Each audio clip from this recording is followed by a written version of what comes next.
अगर तो आपको अपनी लाइफ जैसी चल रही है, चलने देनी है तो ये ठीक है। किसी सूटकेस में हर्ट और पेन भरे हुए हैं, किसी सूटकेस में फेलियर्स और रिजेक्शंस भरे हैं, कहीं पर एंगर और फ्रस्ट्रेशन भरा है। इस तरह you are a failure, you are a dumb, slow learner, stupid, आज तक आपके दिमाग में इको हो रहे हैं। हे एक्स्ट्रॉर्डनरी माइंड्स, मैं हूं कविता सचदेव। मैं एक एनएलपी कोच हूं और इमोशनल इंटेलिजेंस एक्सपर्ट हूं। आप मुझे अपना ट्रांसफॉर्मेशन गाइड भी चुन सकते हैं अगर आप मेरे इस चैनल को सब्सक्राइब करेंगे और शेयर करेंगे। आज हम बात करने वाले हैं एक टॉपिक पर, emotional baggage. How is it is holding you back. जो पेन्स, हर्ट्स, रिजेक्शंस, फेलियर्स आप सालों से अपने दिल और दिमाग में भर कर रखे हुए हैं। अगर आपको अपनी लाइफ जैसी चल रही है, चलने देनी है तो ये ठीक है। हो सकता है कि वैसे ही चले आगे भी, लेकिन अगर आप अपनी लाइफ में कुछ एक्स्ट्रॉर्डनरी करना चाहते हैं, अपने पोटेंशियल्स और क्षमताओं को जानकर उन्हें इस्तेमाल करना चाहते हैं, तो ये वीडियो आपको ड्रास्टिकली हेल्प कर सकता है। मैं आपको बताऊंगी 3 स्टेप्स में। पहला कि ये इमोशनल बैगेज होता क्या है, second how it is holding and stopping you, and third, how you can release it through the NLP technique. So let's start with what is this emotional baggage. Imagine a scenario. आप एक journey plan कर रहे हैं और आपने 5 बड़े बड़े suitcases भर भर के अपना लगेज बनाया है। किसी सूटकेस में हर्ट और पेन भरे हुए हैं, किसी सूटकेस में फेलियर्स और रिजेक्शंस भरे हैं, कहीं पर एंगर और फ्रस्ट्रेशन भरा है। इस तरह अब आप इतने बड़े बड़े 5 सूटकेस लेकर अपनी जर्नी प्लान करेंगे तो आपके पास 2 ऑप्शन है, पे extra and fly, save your time. दूसरा, अपने सूटकेस को ड्रैग कर करके स्टेशन से ट्रेन पर चढ़ाइए और बैठिए। एक बार के लिए समझ में आता है कि ठीक है, आपने बहुत सारे लगेज बनाए हैं बड़े बड़े से, लेकिन एक बार आपने उनका रेलेवेंस चेक किया कि आप जिस जर्नी में जा रहे हैं और आपने जो लगेज में फिल किया वो रेलेवेंट है कि नहीं, वो वहाँ पर काम आएगा कि नहीं। सेम वे आपने अपने अंदर जो ढेर सारे इमोशंस और एक लाइफ के हर्टफुल एक्सपीरियंसेस भर के रखे हैं, वो आपको आपकी फ्यूचर लाइफ में काम आने वाले हैं या नहीं, रेलेवेंस है उनका।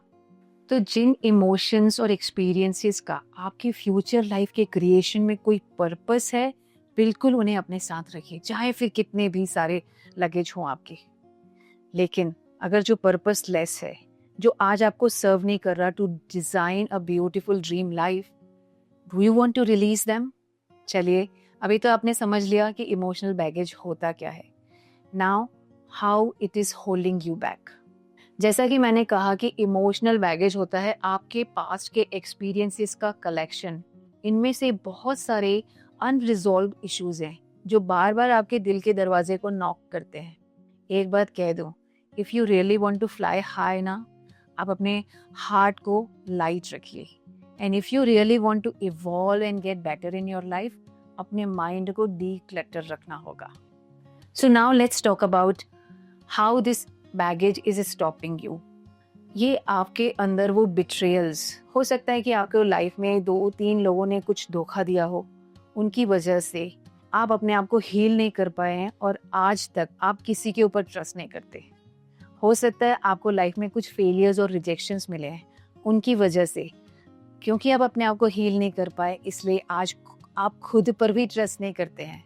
और वो नेगेटिव स्टेटमेंट्स, किसी ने आपको अपने किसी फ्रस्ट्रेशन में आकर कह दिया कि you are a failure, you are a dumb, slow learner, stupid, आज तक आपके दिमाग में इको हो रहे हैं। इसलिए आप अपने लिए ड्रीम लाइफ को डिज़ाइन ही नहीं कर पा रहे हैं। आपका माइंडसेट उस लेवल, उस हाई थिंकिंग में, उस बिग थिंकिंग में जा ही नहीं पाता है। This is how this emotional baggage is stopping you. So now let's talk about how to get release of this baggage. So now let's talk about how to release this baggage. इसमें मैं आपको NLP की 3 tools देने वाली हूँ। सबसे पहला है मेटाफोरिकल शिफ्ट। एक बार के लिए इमेजिन करिए कि आपके पास एक बड़ा सा बैकपैक है और इसमें बहुत सारे ब्रिक्स हैं, ईंटें। आप एक ब्रिक को उठाते हो, ये आपकी लाइफ का एक एक्सपीरियंस है। अब इस एक्सपीरियंस से आपको कनेक्ट करना है, इसमें जो आप फील कर रहे हो, आपको उस इमोशन को लेबल करना है और जस्ट थैंक दिस एक्सपीरियंस कि thank you and you have served your purpose now, क्योंकि आपने जाने अनजाने उससे वो लेसन ले लिया है, क्योंकि इस एक्सपीरियंस ने आपको कहीं ना कहीं तो हेल्प करी है to reach here in this area, in this phase of life. So say thanks and release that. फिर दूसरी ईंट के साथ भी सेम करिए. इस तरह आपने क्या किया, आपने उस एक्सपीरियंस के पर्पस को ले लिया, उसकी लर्निंग को ले लिया, and now you are releasing it and move forward.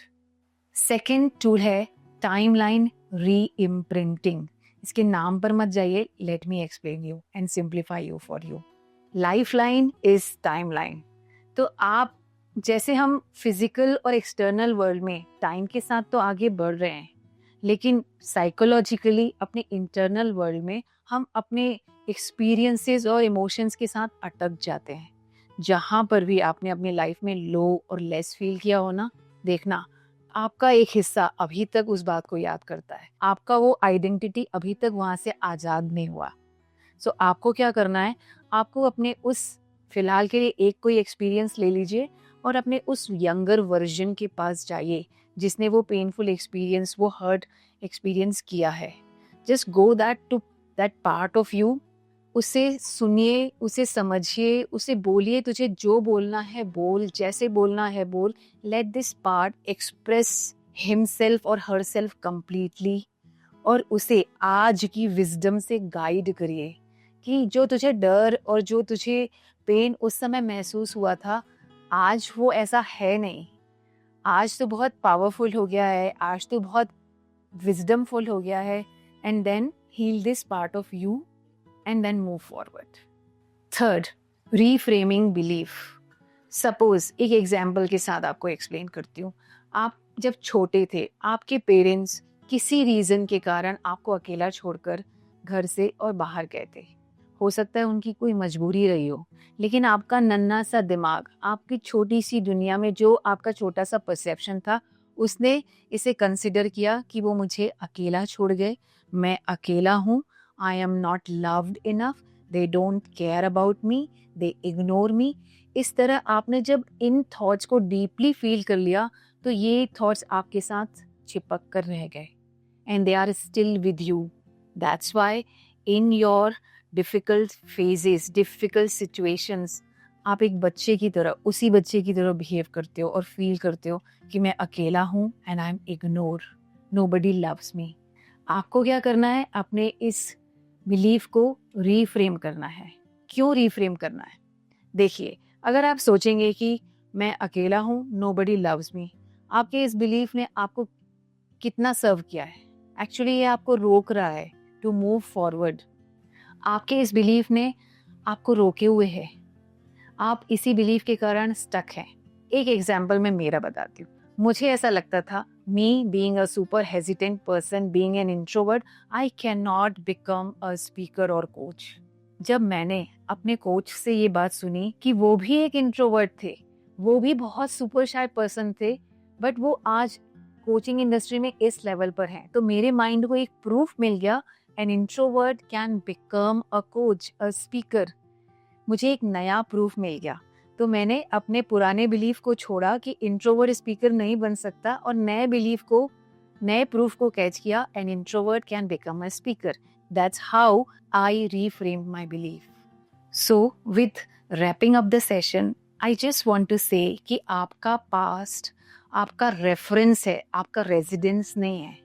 So just take the lesson from your past. वहाँ पर रह मत जाइए, आगे बढ़ जाइए, क्योंकि जैसे ही आप अपने इस इमोशनल और मेंटल बर्डन को हटाएंगे, तो आपके खुद का मेंटल स्पेस, मतलब आपके अंदर की दुनिया का आपका घर, उसमें जगह खाली होगी नई नई पॉसिबिलिटीज और अपॉर्चुनिटीज के लिए. That's how you will be able to design your life. So stay tune for such videos and अपना ख्याल रखिए और अपने विचारों का उससे भी ज़्यादा